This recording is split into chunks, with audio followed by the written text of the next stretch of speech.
Oke, baik. Halo semuanya, selamat datang pada video pembelajaran saya.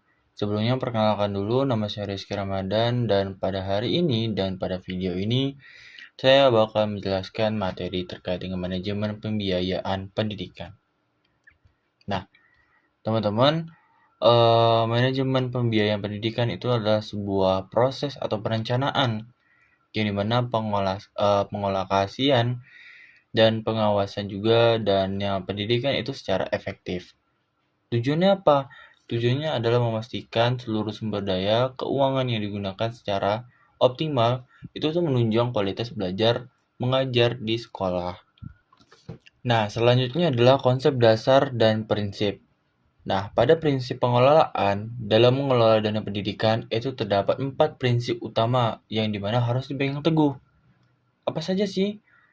Yaitu adalah transparansi, yaitu keterbukaan informasi. Kedua adalah akuntabilitas, yaitu dapat dipertanggungjawabkan.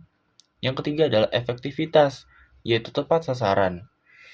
Dan efisien, yaitu hemat namun berkualitas, efisiensi. Nah, tanpa pilar ini, institusi pendidikan rentan terhadap pemborosan dan ketidakpercayaan dari masyarakat serta pemangku kepentingan. Nah, pada selain itu, dana itu berarti harus digunakan tepat sasaran kebutuhan, yaitu efektif, dengan biaya yang paling rasional semungkin-mungkin, namun tetap berkualitas, yaitu efisien. Nah, selanjutnya adalah mengenai kategori biaya pendidikan. Nah, pada di sini ada yang namanya biaya langsung dan biaya tidak langsung. Yang pertama adalah biaya langsung atau direct cost, di mana mencakup pengeluaran yang berkaitan langsung dengan proses belajar, seperti gaji guru, lalu juga pengadaan buku. Lalu selanjutnya adalah biaya tidak langsung atau indirect cost atau biaya tidak langsung ya. Nah, pada biaya yang dikeluarkan siswa itu secara pribadi, seperti biaya transportasi, lalu juga uang saku yang diberikan oleh orang tua, atau kesempatan yang hilang atau opportunity cost selama mereka menempuh pendidikan.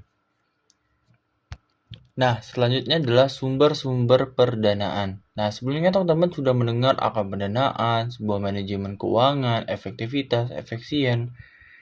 Itu pasti teman-teman akan berpikir, dari mana sih uang-uang itu berasal? Nah, para teman-teman ketahui bahwasanya sumber dana pendidikan itu biasanya muncul dari 3 sektor utama atau berasal dari 3 sektor utama, yaitu adalah pemerintah dengan melalui dana MOS atau APBN atau juga APBD. Lalu juga dari orang tua yang dimana melalui pembayaran akan uang sekolah, yaitu SPP atau sumbangan komite. Lalu selanjutnya adalah masyarakat atau CSR perusahaan, yang dimana selain tersebut, sekolah yang kreatif juga itu dapat mengembangkan unit usaha mandiri atau melakukan penggalangan dana alumni untuk menutupi kesenjangan biaya yang tidak ditanggung oleh pemerintah, karena tidak semuanya itu ditanggung oleh pemerintah.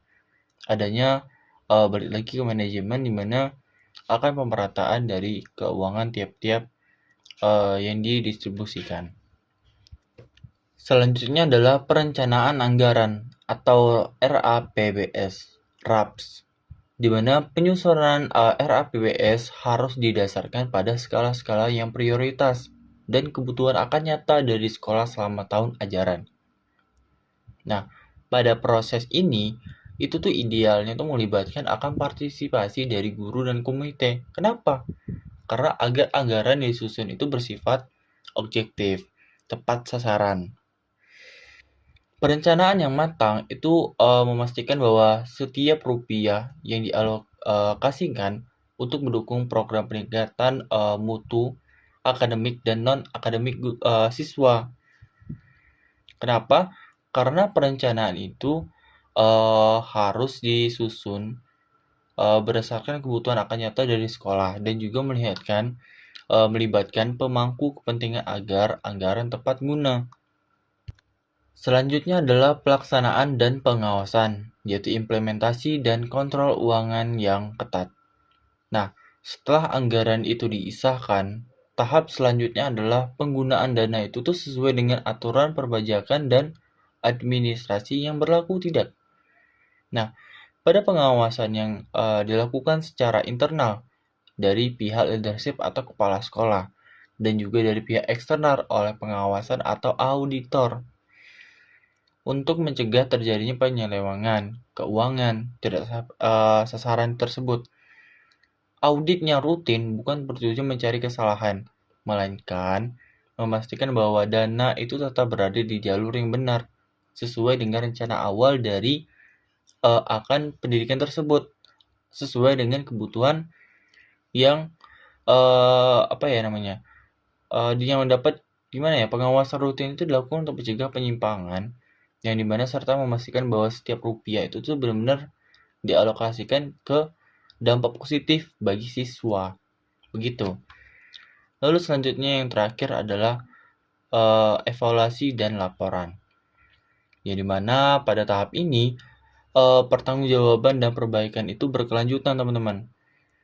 Setiap akhir periode, sekolah itu tuh wajib menyusun laporan pertanggungjawaban LPJ atau yang sangat-sangat laporan yang hasil dari keseluruhan tersebut secara jujur.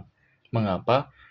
Karena laporan itu tuh bakal digunakan sebagai evaluasi terhadap penggunaan anggaran tahun ini, menjadi akan acuan dan menjadi bakal hasil apakah benar-benar ini uangnya cocok tidak, seperti itu. Nah, pada evaluasi terhadap penggunaan anggaran ini, itu tuh menjadi bahan refleksi penting untuk merancang strategi pembiayaan yang lebih baik dan lebih tepat sasaran di tahun mendatang. That's why hasil evaluasi ini bukan hanya soal menghitung saja administrasi, tapi juga menjadi bahan refleksi untuk menyusun anggaran yang lebih baik di tahun berikutnya.